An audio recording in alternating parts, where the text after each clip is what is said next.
হ্যাঁ, আপনার আর কি কি সম্পত্তি আছে বলেন। হ্যাঁ, নইলে কিন্তু আপনার কিন্তু অনেক অসুবিধা হবে। একটা লোক যদি প্রথম থেকে বলা শুরু করে আমার শূন্য, আমার শূন্য, আমার আয় নাই, তিনজনের দুর্নীতির কারণে, আর ওই যে অফিসারটা ভালো থাকতে চাইলো সে তো কোণঠাসা হয়ে গেল। আমাদেরও ফাঁকি দেওয়ার টেন্ডেন্সিটাও এসে গেছে। এর জন্যই ওই আয়কর উকিলেরও পদ সৃষ্টি হলো। ও হচ্ছে ফার্স্ট ক্লাস দালাল, কিন্তু আসলে শূন্য কর দিলে 10 বছর জেল হতে পারে। 2008 সালে আমি যখন খুব সবাই ওই খুব সিরিয়াসলি পরীক্ষা করা শুরু করলাম, ও করে কি ওই সিঁড়িতে নামার সময় বলে আই নয়তম, আপনি আপনার করদাতাকে, সম্মানিত করদাতাকে কি শিক্ষা দিচ্ছেন? একটা ডিপার্টমেন্টের কথা বলি, একটা ফাইল 4 জন সই করে। আমি দুর্নীতি দমনের ব্যাপারে প্রথম যে কথাটা বলতে চাচ্ছি, সে bad money is driving away the good money from the market.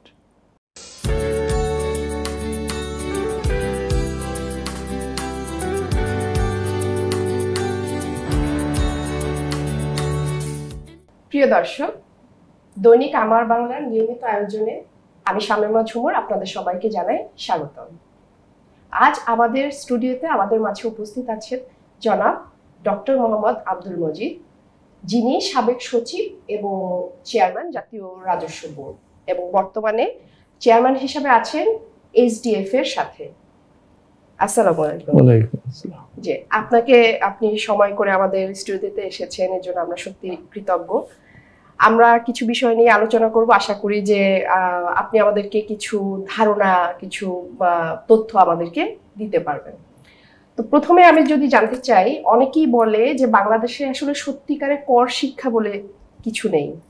এই বিষয়ে আপনার কি মতামত? আপনি কি সহমত, বা কি মনে হয়, আপনি কি ভাবছেন? ধন্যবাদ। শিক্ষাটা হচ্ছে উভয় পক্ষের একটা ব্যাপার, একজন শিখান আর একজন শেখেন। শিক্ষা এক পক্ষই কিন্তু কোনদিন কোনো শিক্ষা হয় না। কর দেওয়ার ব্যাপারটি এর একটি সামাজিক দায়িত্ব, রাষ্ট্রীয় দায়িত্ব। কর দেওয়া একজন নাগরিকের নাগরিক দায়িত্ব, এটা তার উপলব্ধি করতে হবে, তার বুঝতে হবে যেটা আমার একটা নাগরিক দায়িত্ব। এবং এইটা দেওয়ার জন্যে কি পদ্ধতিতে দিলে ভালো হয়, কিভাবে দেওয়া হয়, এই জন্যে যিনি কর নেন তারও অ্যাটিটিউডের একটা প্রশ্নটা এই কারণে যে আমি যেমনটা বলে থাকি প্রায়, কর আদায় না, কর আহরণ। আদায় শব্দটার মানের ভিতরে একটা ওই বন্দোবস্ত, জমিদারি, এতে কর্তৃত্ব ভাব, তোমার কাছে আমি পাই তুমি দিচ্ছ না কেন, এটার আদায় মানে হচ্ছে তোমার কাছে আমি পাই তুমি দিচ্ছ না কেন। কর কিন্তু কারো কাছে পাওনা না। কর যদি হয় তাহলে সে কর দেবে, নিজের দায়িত্ববোধের কারণে দেবে। আর যিনি নেবেন তার শুধু হচ্ছে যে উনি যেন সঠিকভাবে, সঠিক হিসেবে দেন, সেইটার জন্য তাকে উদ্বুদ্ধ করা, সহায়তা করা। এরকম না যে তাকে ধমকিয়ে বা বলে আপনি এত কম দিচ্ছেন কেন বা বেশি দিচ্ছেন কেন, এই ধরনের কথা বলার কিন্তু স্কোপ খুব নাই, মোটেই নাই, আইনেও নাই। আবার বলছে এটা আদায় না, আহরণ, রিয়ালাইজ করব আমি। হ্যাঁ, তো সেই ক্ষেত্রে একটা শিক্ষার ব্যাপার তো অবশ্যই আছে। একজনকে উদ্বুদ্ধ করতে হবে, আরেকজন ব্যাপারটা বুঝবে, দায়িত্ব পালনে তাকে উদ্বুদ্ধ করতে হবে, তাকে সহায়তা করতে হবে। আমরা সবসময়, আমি বলে থাকি, সেই সময় সবসময় বলে থাকি, সম্মানিত করদাতা। করদাতা একজন আসামি নন, করদাতা একজন সাধারণ একটা নির্বোধ বা টাইপের লোক নন। তিনি তার নিজের কষ্ট করে আয় করছেন, সেই আয়ের থেকে একটা অংশ রাষ্ট্রকে দিচ্ছেন, এটা তার একটা পবিত্র দায়িত্ব। এবং তিনি রাষ্ট্রের প্রতি একটা বিরাট কল্যাণকর কিছু করছেন। কেননা ওই কর দিলে সেই টাকা দিয়েই আমি শিক্ষা, স্বাস্থ্য, রাস্তাঘাট, সব কিছুর পাবলিক গুডস, পাবলিক সেবা রাষ্ট্র দিতে পারে। যদি উনি কর না দেন, আর আমাকে যদি এই শিক্ষা, স্বাস্থ্য এগুলো নিশ্চিত করতে হয়, তাহলে আমার নিশ্চয় তাহলে বাইরের থেকে ধার কর্য করতে হবে। ধার কর্য করার অসুবিধাটা হচ্ছেই, সেটা এক হচ্ছে নিতে হয়, আবার শোধ করতে হয়। নিতে গেলে অনেক কথা শুনতে হয়, অনেক শর্ত মানতে হয়। অন দ্য আদার হ্যান্ড, আমার নিজের যদি নিজের আয় থাকে, রেভিনিউ আর্ন থাকে, কর আয় থাকে, আমি ফুল ফ্রি টু ইউটিলাইজ ইট। এবং এইটা দেওয়ার ব্যাপারেও আমি একটা দায়িত্ববোধও সরকারের পক্ষ থেকে এসে যায়, যে তোমার কাছ থেকে টাকা নিয়েছিলাম, এই তোমার এই সুযোগগুলো আমি নিশ্চিত করছি। আর বিদেশ থেকে যদি আমি কর আনি, মানে লোন করে আনি, আমার ওই দায়িত্ববোধটা ডাইলিউটেড হয়ে যায়। যদিও ওটাও বোঝা উচিত যে এই যে বিদেশ থেকে আমি যেটা আনছি এটাও আমাকে শোধ করতে হবে, এই শোধটাই জনগণই করবে, ট্যাক্স পেয়াররা করবে। তো ওই কথাটাও অত ঘুরিয়ে আর তখন আসে না। যার জন্যই অনেক উন্নয়নশীল দেশে, অনেক তথাকথিত স্বৈরাচারের দেশেই আমি বলি অন্যভাবে ইকোনমিতে, তারা করে কি ওই লোন করতে ভালোবাসে। কারণ জনগণের কাছ থেকে নিলে জনগণের কাছে একটা দায়বদ্ধতা আছে, বলবে আপনি টাকা নিলেন তা কি করলেন। আর জনগণকে যদি অন্ধকারে রেখে জনগণ কর না দিক, আমি যদি বাইরের কারোর কাছ থেকে নেই, সেইটা দিয়ে আমি আমার বাজেট সাপোর্ট এটা ওটা করে আমি খুব আরামসে চলে যেতে পারি। কিন্তু আখেরে যে আমি তাকে ঋণগ্রস্ত করলাম, দেশবাসীকে ঋণগ্রস্ত করলাম, এটা যেমন আজকের সন্ধ্যাবেলা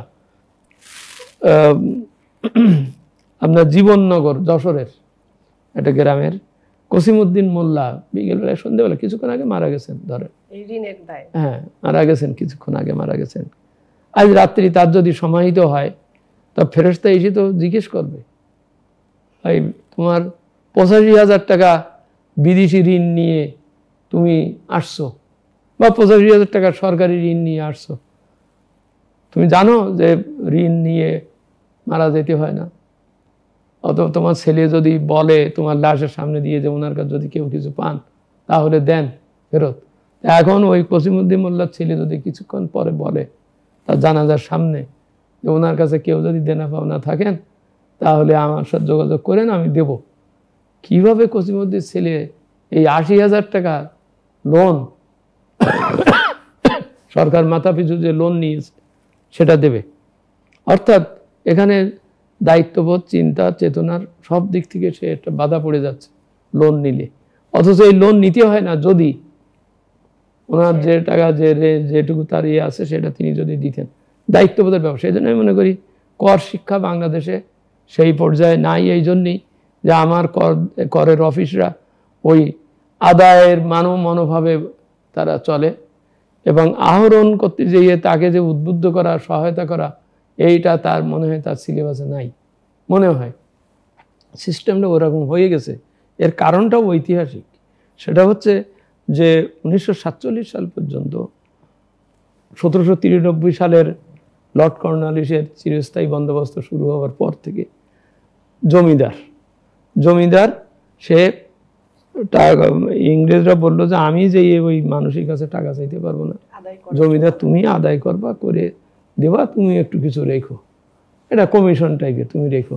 ওইভাবেই পূর্ববঙ্গের থেকে যত টাকা পয়সা নিয়েছে জমিদাররা, কলকাতায় তারা টাওয়ার বাংলা বড় বড় বাড়ি বানাইছে, কত কিছু বানাইছে, এবং ও কিছু বলেনি। দেখতেছে যে আমি 25 টাকা নিজেই নিতাম, তো ও যদি আমার 20 টাকা কষ্ট করে দিয়ে দেয়, ওর লোক পাইক বন্ধ রেখে যদি দেয়, আমার তাহলে কোনো খরচ নাই, ওই জন্যই সে নিয়েছে আর কি। এখন ওই থেকেই চলে আসছে পাইক পরগন্দাজের মাধ্যমে ইয়ে নেওয়া, কর নেওয়া, আদায়। তোমার গত বছর ধান চাল হয়েছে কিনা জানি না, তুমি এত ছিলে এত দাও, না দিলে বড় বাবু আবার ওইটা শোধ করতে পারবে না। হ্যাঁ, অর্থাৎ ও যত আয় করতে পারবে বাবুর একটা হিস্সা থাকবে, বাবুর লাভ হবে। 47 সাল পর্যন্ত যেটা ছিল, 1924 সালে আয়কর আইন যেটা একসাথে করে বড় করে করা হয়, সেখানে কথা ছিল যে করের আইন বানায় তার কর দিতে হবে না। অর্থাৎ সংসদ সদস্যরা, রাষ্ট্র মালিক, বড় কর্তৃপক্ষ, ওই ব্রিটিশ, ওই জমিদার ওনার কোনো কর দিতে হবে না। হ্যাঁ, উনি শুধু আদায়ই করবেন। আচ্ছা, আবার যিনি আদায় করছেন তারে বলা হয়েছে, তাকে লোভী করা হয়েছে, তুমি একটা কমিশন পাবা, তুমি যদি 25 টাকা করতে পারো 2%-এ 2.5 টাকা পাবা। কমিশনার শব্দটা আসছে ওখান থেকে। এই যে আমাদের কাস্টমস ট্যাক্সেশনের যে কমিশনার পদ আরও আছে, ডিসি বা অন্যান্য কমিশনার আছে, কিন্তু ওরও কিন্তু ইতিহাসটা, ওর নাম কিন্তু ছিল ডেপুটি কালেক্টর, ওই যে ডিসি।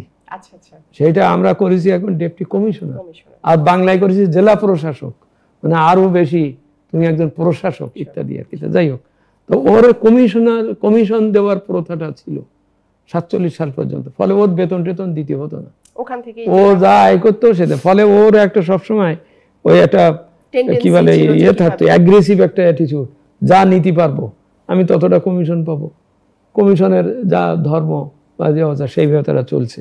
কিন্তু 47 সালের পরে যখন প্রজাতন্ত্রী দেশ হলো, স্বাধীন দেশ হলো তখন, এবং 1950 সালে আমাদের স্টেট অ্যাকুইজিশন অ্যাক্টের মাধ্যমে জমিদারি প্রথা উঠে গেল, তখন রাষ্ট্রের সমস্ত সম্পত্তি সব কিছু রাষ্ট্রের হয়ে গেল। তা রাষ্ট্রের হয়ে গেলে ওই রাষ্ট্রের কাছ থেকে খাজনাপাতি নেওয়াটা এটা ওর তহসিলদার, খাজনাদার ওদের হয়ে গেল। আর এই করের ব্যাপারটা এসে গেল, কর বা শুল্ক বা যেগুলো নেওয়ার, এগুলো বললো যে তোমরা সরকারি কর্মকর্তা, তুমি সরকারি চাকরিজীবী, সরকারি চাকরিজীবী আমি 8-10 ডিপার্টমেন্টকেও যেভাবে বেতন দেয় তুমিও তেমন বেতন পাবা।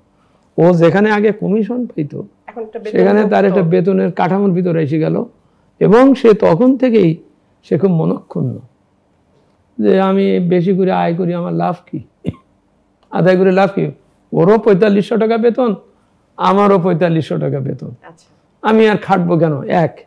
এই করতে করতে ও দায়িত্ববোধ যতদিন ছিল ঠিক আছে, মানুষের কাছে সৎ স্বাভাবিকভাবে নেই, কিন্তু কিছুকাল পরে যেই দেখা গেল এ তো অনেক টাকা হ্যান্ডেল করতেছি, খাজনা টাজনা ওগুলো কিন্তু অল্প, কিন্তু এই যে কর রাজস্ব যেটা, এটা কিন্তু অনেক টাকার ব্যাপার। আপনার বেশি আয় আছে, আমি আপনার কাছে যাচ্ছি, ডিল করতেছি, আমি বেতন পাই 545 টাকা ঠিক, কিন্তু আপনার কাছ থেকে আপনার কোটি কোটি টাকা, সেখানে যে আপনার সাথে আমি কাগজপত্র দিয়ে দায়িত্বশীল হতে যেয়ে আপনিও দায়িত্বশীল হয়ে ওটা দিচ্ছেন। আর ওই যে আদায়ের সিস্টেমে ছিল বলেই রায়তরাও ফাঁকি দিত, বা আমাদেরও ফাঁকি দেওয়ার টেন্ডেন্সিটাও এসে গেছে। এর জন্যই ওই আয়কর উকিলেরও পদ সৃষ্টি হলো। ও হচ্ছে ফার্স্ট ক্লাস দালাল, কিন্তু আসলে ওই অফিসের সাথে এই অফিসের সেটা মিডিয়েটর কাজ করে আর কি। তো ফলে এইসব পদ উদ্ভব হলো, আর ও শিখাই দিল আপনি সব দেবেন কেন, 25 টাকা কম দেন, আমারে 2 টাকা দেন, আপনি দেন, এই কালচারটা উঠে আসলো। অর্থাৎ ফাঁকি দেওয়া। আপনার মনের ভিতরেও আপনি আর তখন দায়িত্ববোধের কারণে কথা বলছেন না, আপনি মনে করছেন কিভাবে ফাঁকি দেওয়া যায়, কম দেওয়া যায়, কম দিতে পারলেই মনে করে তৃপ্তি হইল তার। 100 টাকা দিতে হতো, 75 টাকায় দিয়ে দিলাম, এই দিলাম, মাঝখানে যে ওই দালাল পয়সা নিয়ে গেছে সেটার কোনো বিষয় থাকে না। আচ্ছা, যখন ওই টেন্ডেন্সিটা আসলো যে আমি কত কম দিয়ে পারি, আর তখন এই ফাঁকি ঝুঁকির ব্যাপারটা আসলো। আর ফাঁকি ঝুঁকি দেওয়ার ব্যাপারটা হলে ও তখন ও আর সৎ থাকলো না, ও দেখলো যে ওনার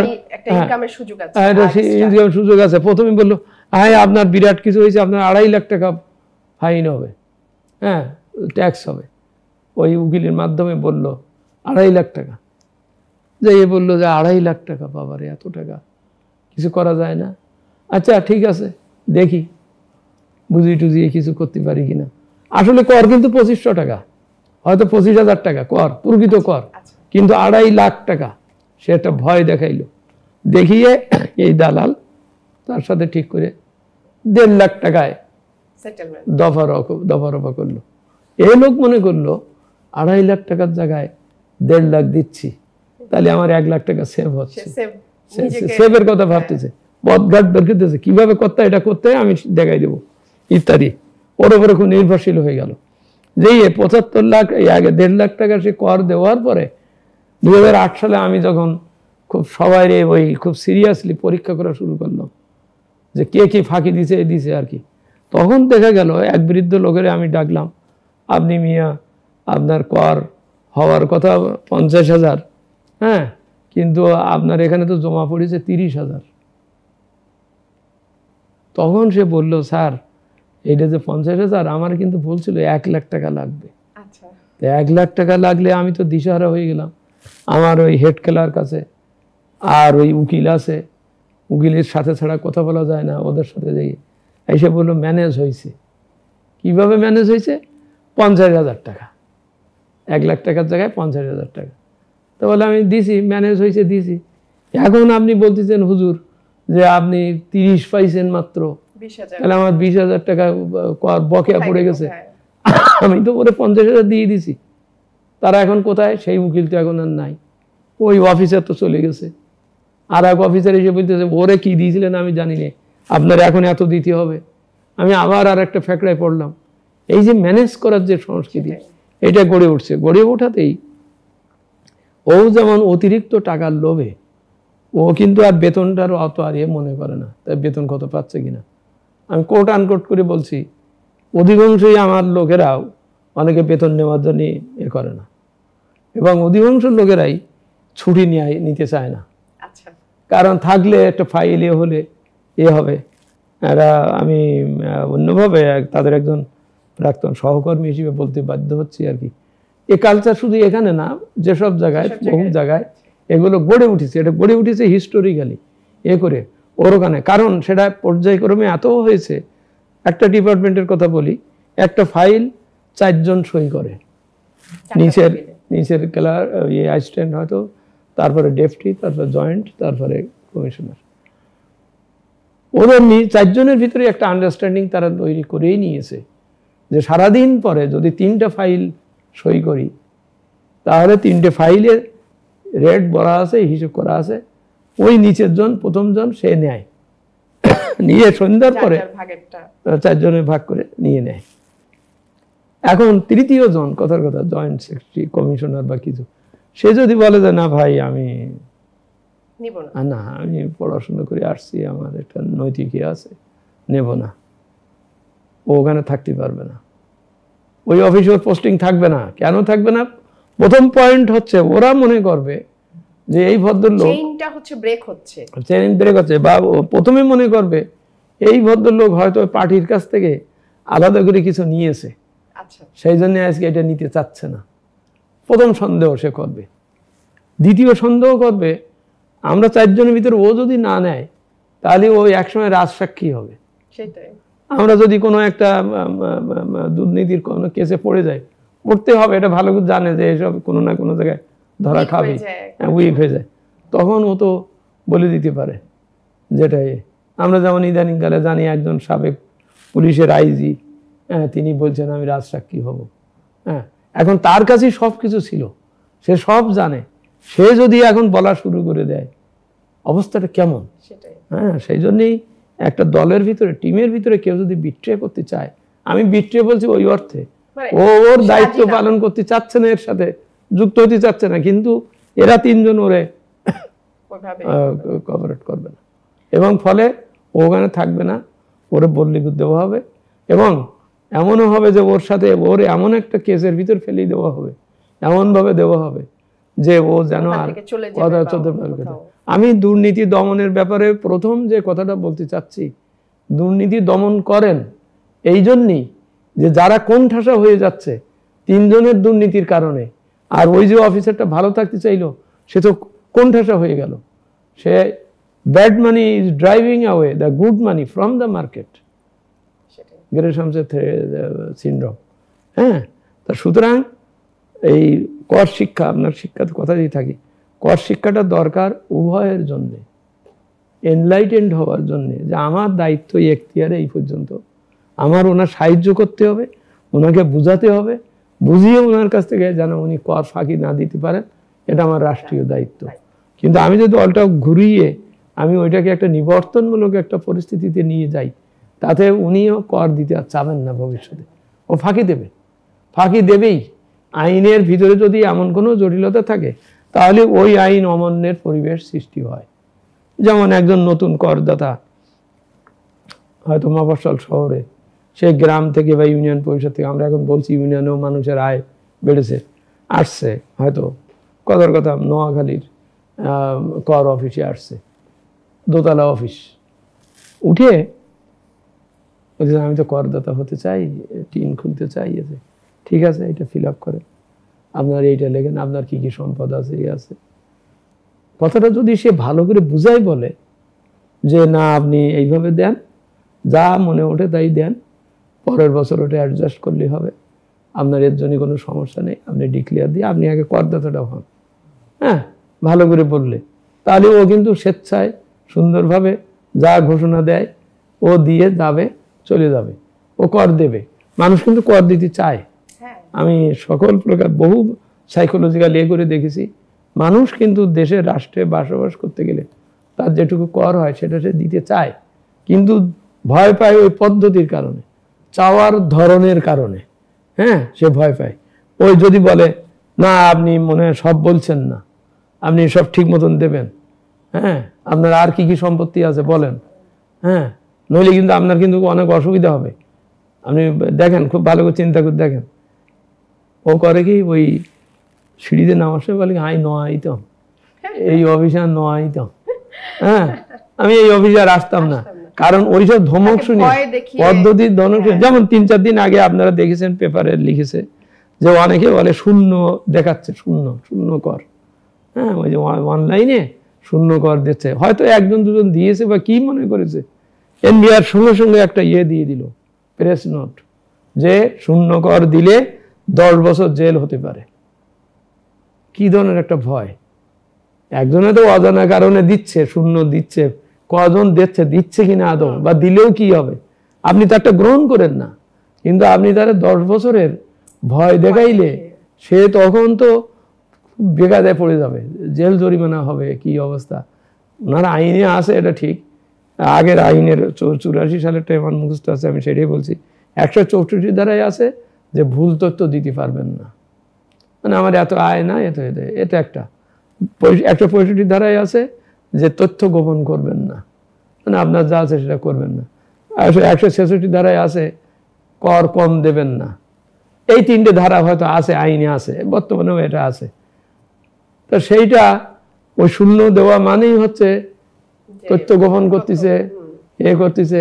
ওইটার এগেনস্টে ওই আইনেই ছিল 193 ধারায় আছে যে এরকম ভুল তথ্য দিলে, কর ফাঁকি দিলে, দিলে তার জেল জরিমানাটা নেই, এইসব কথাই লেখা আছে, সুন্দরভাবে ভাষায় ছিল। কিন্তু এবার নতুন 2023 সালে যে আইনটা করেছে, করতে যেয়ে বলেছে এরকম শূন্য দিলে বা দিলে, মানে মোট কথা ফাঁকি দিলে, কম দিলে বা করলে আপনার 10 বছরের জেল, রেল 10 বছর জেল লিখে রাখছে আইনে। আমি আবার কথায় আসতেছি, কর শিক্ষার ব্যাপারটা। আপনি আপনার করদাতাকে, সম্মানিত করদাতাকে কি শিক্ষা দিচ্ছেন, কি ভয় দেখাচ্ছেন? এখানে সিম্পল হচ্ছে যে কেউ যদি শূন্য দেয়, প্রথম পয়েন্ট হচ্ছে ও শূন্য দিতে পারবে না অনলাইনে, কারণ ফর্মে আছে না, ওই অনলাইনে যখন কেউ ফিল আপ করে 3-4টে তথ্য চায়, তারও বলে কোনো ঘর ফাঁকা রাখতে পারবে না, রাখলে তুমি পরেরটা যেতে পারবে না, আছে তো অনেক রকম নিয়ম আছে, ইয়ে আছে, নিয়ম আছে, নিশ্চয়ই ওখানেও আছে। একটা লোক যদি প্রথম থেকে বলা শুরু করে আমার শূন্য, আমার শূন্য, আমার আয় নাই, তো পরের ঘরে ক্যালকুলেশনের ঘরে তো ও তো প্রশ্নই করবো, মেশিনই প্রশ্ন করবে, আমি তোমার কোনো আয় নাই, তুমি এখানে কি ক্যালকুলেট করতেছো, কি করতেছো, ও ফিল আপই করতে পারবে না। তো যাই হোক, হতে পারে সিস্টেমের কোনো থাকতে পারে। দ্বিতীয় হচ্ছে যে ও শূন্য দিচ্ছে, যে এটার জন্যই তো আপনি করদাতা, এই আপনি অফিস, ওই লোকের তো গত বছরেরটা আছে আপনার কাছে, আপনি সেটি দেখিয়ে 2 রকম হলো কেন আপনি প্রশ্ন করতে পারবেন। খুব বেশি হলো যে ও করদাতা হয়নি, অথচ যে শূন্য দেয় আপনি ওটা গ্রহণ করবেন না।